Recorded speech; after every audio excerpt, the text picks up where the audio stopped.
Everyone, তোমরা সবাই কেমন আছো? আশা করি ভালো আছো। আমরাও সবাই খুবই ভালো আছি।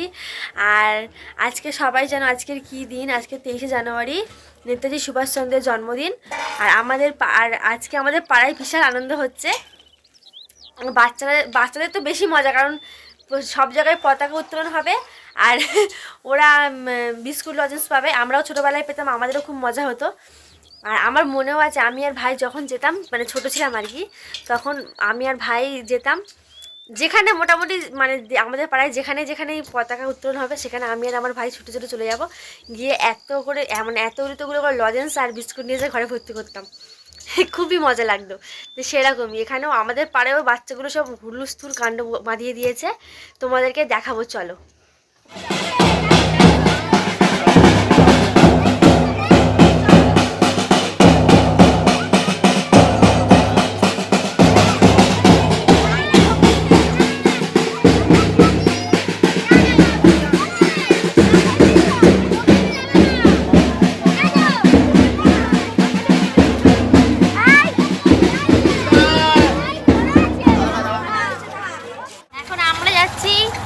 নেতাজি সুভাষচন্দ্রের বাড়ি দেখতে।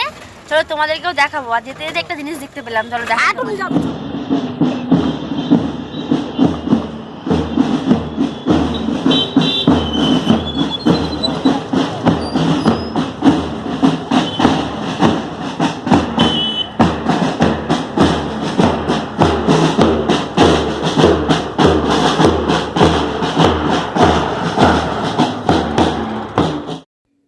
তো দেখো বন্ধুরা, আমি আর মা রিক্সা থেকে নেমে আমরা নেতাজির বাড়ির দিকে পুরো রওনা দিয়ে দিয়েছি।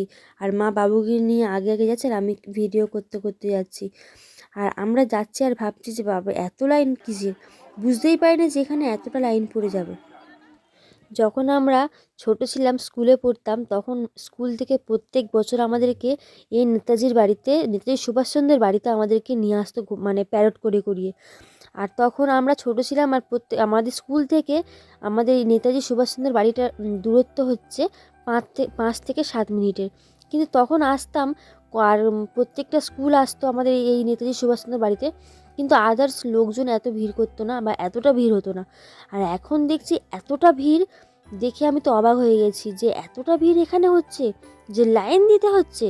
আগে আমরা আসতাম আর চলে যেতাম, আমরা এখন সিকিউরিটি গার্ড ডেকেছে, যে এত লাইনের চাপ। আর আমার খুব ভালো লাগছিলো যে এই জায়গাটা এত জনপ্রিয়তা বেড়ে গেছে এই কয়েক বছর বলা ভুল, বেশি দিন নয়, এই 3-4 বছরই খুব এত জনপ্রিয়তা পেয়েছে। আর এতটাও জনপ্রিয়তা পেতো না। আর মানে ইউটিউবার, এখন দেখছিলাম যে ইউটিউবার, তারপরে অনেক সাংবাদিকও এসেছিলো। মানে আমার খুবই ভালো লাগছিলো যে আমাদের সুভাষগ্রামের এই জায়গাটা, মানে এই নেতাজি সুভাষচন্দ্রের বাড়িটা রয়েছে, অনেকে সম্বন্ধে কেউ কিছু জানতোই না, কিন্তু আজকে সেই জায়গাটার এত জনপ্রিয়তা পেয়েছে। এই যে ঘরটা তোমরা দেখছো, এই ঘরেই উনি থাকতেন, আর এই খাটেই উনি ঘুমাতেন। আর এই যে চেয়ার টেবিল দেখছেন, এই চেয়ারটাই, এই সব কিছুই কিন্তু ওনার আসবাবপত্র, এই সব কিছু উনি ব্যবহার করেছেন। আর একটা জিনিস খুব ভালো লাগছিল, যে শুধু আমাদের সুভাষগ্রামের লোকজন নয়, অনেক দূর দূরান্ত থেকেও লোক এসেছিলো যে আমাদের নেতাজি সুভাষচন্দ্রের বাড়ি দেখার জন্য, যে অনেক দূর থেকে এসেছিলো, এটাও দেখে খুব ভালো লাগছিল। আর একটা কথা বলি বন্ধুরা, এই জায়গাটা যখন অনেক বছর আগে, তখন আমার বাপ ঠাকুরদারাও তখন মনে জন্মায়নি, অনেক বছর আগে, এটা আমার শোনা গল্প। এই জায়গাটার নাম ছিল চিংড়িপোতা। আর ওনার মহান কাজ, বীরত্ব এবং স্বার্থত্যাগের জন্যই আমাদের এই জায়গাটারও ওনার নামেই নামকরণ করা হয়েছে, সুভাষগ্রাম। এখানে এখনও নেতাজি সুভাষচন্দ্র বসুর রিলেটিভরা আশেপাশে থাকে। এই আশেপাশের সব ঘরগুলো সব ওনারই রিলেটিভ। তারপর বন্ধুরা, ওনার পুরো ঘরটা ঘুরে বেরিয়ে আসলাম আমি আর মা। তারপর আমি আর মা মিলে যাচ্ছিলাম ওনার পার্সোনাল লাইব্রেরির দিকে। আর যেতে যেতে ওনার দালান ঘরটা আমি ভিডিও করছিলাম, দেখাচ্ছিলাম তোমাদেরকে। আর দেখছিলাম যে আরও একটা ইন্টারেস্টিং জিনিস, যেটা কোনো বছর এখানে হয়নি, দেখছিলাম এক্সিবিশন হচ্ছে। এটা এবছর ফার্স্ট দিয়েছে, এর আগে কখনো এরকম হয়নি। আর কি সুন্দর সুন্দর আর্ট, তোমাদের কি বলবো বন্ধুরা, অনেকে অনেক রকম ডিজাইন নিয়ে, কুলো, তারপরে ফ্রেম, অনেক রকম, মানে আমি এরকম দেখিনি, খুব ভালো লাগছিল। কত রকমের জিনিসপত্র, আর দেখতে পাচ্ছ কত রকমভাবে ডিজাইন করেছে, কত সুন্দরভাবে এঁকেছে, খুব সুন্দর লাগছিল। আর জানো এখানে আবার ফার্স্ট সেকেন্ড থার্ডও হয়েছিল। একটা ছোট না, বেশ 12টা, ছোটোই বলা যায়, 14-15 বছর একটা ছেলে, সে ফার্স্ট প্রাইজ নিয়েছে এই এক্সিবিশনে। খুব মানে তাকে আবার অনেক গিফটও দেওয়া হয়েছে, উপহার দেওয়া হয়েছে, ভালোই, খুব সুন্দর। তারপর বন্ধুরা তোমাদেরকে কি বলবো, হাসিও পাচ্ছে।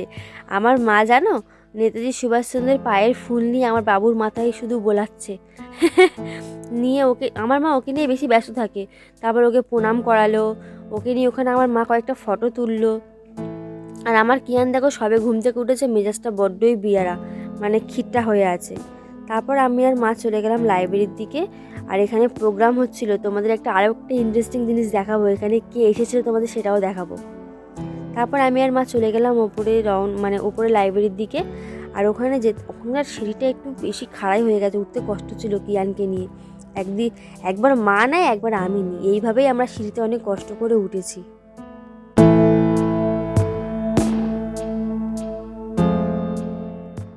দেখো বন্ধুরা ওনার কত বই, পুরো শুধু এই আলমারিগুলো ভর্তি শুধু ওনার বই, এই বুক সেলফগুলোতে শুধু ওনার বই আছে। আর চলো কথা না বাড়িয়ে এবার ভিডিওগুলো দেখায় ওনার মিউজিয়ামে কি কি আছে।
তো বন্ধুরা আমরা লাইব্রেরি ঘুরে দেখা কমপ্লিট হয়ে গেছে, এবার আমরা চলে যাচ্ছি নিচে প্রোগ্রামের কাছে।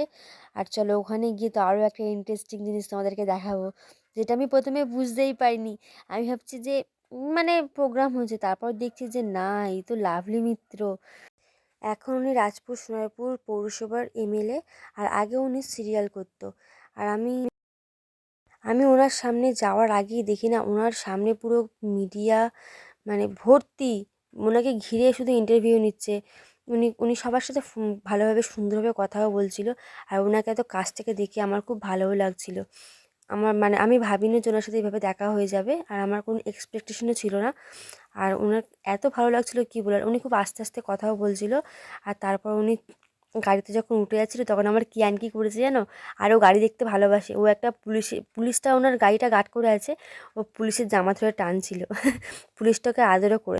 আমরা চলে যাচ্ছি এখন বাড়ি। আর দেখো আমার বাবুকে মা কাঁধে নিয়ে নিচ্ছে, কারণ আমি ওই তো নিতে পারলে ওকে নিলে যেতে পারি, কিন্তু কষ্ট হয় আমার খুব, ওই জন্য মার ঘাড়ে চাপিয়ে দিয়েছি, মা ঘাড়ে করে নিয়ে আসছে।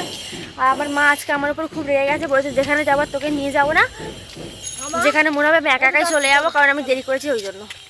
তারপর বন্ধুরা বাড়ি চলে আসার পর এত শরীরটা খারাপ লাগছিলো আর ভিডিওটা অন করিনি।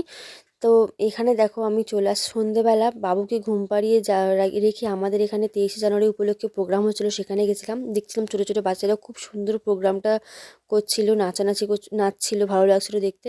কিন্তু এত অতিরিক্ত ঠান্ডা পড়েছিল, বেশিক্ষণ আমি দেখতে পারিনি। একটা দুটো গান থেকে দিচ্ছি, ওখানে কী সব সেট আপ হচ্ছে, আমি তারপরে বাড়ি চলে এসেছি। তো বন্ধুরা আজকে ভিডিওটা এতটুকুই।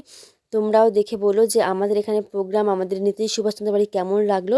আর যদি কিছু ভালো লেগে থাকে তাহলে একটা লাইক করে দিও আর কমেন্ট করে বলো। আর চ্যানেলটা প্লিজ সাবস্ক্রাইব করো। টাটা বন্ধুরা, গুড নাইট।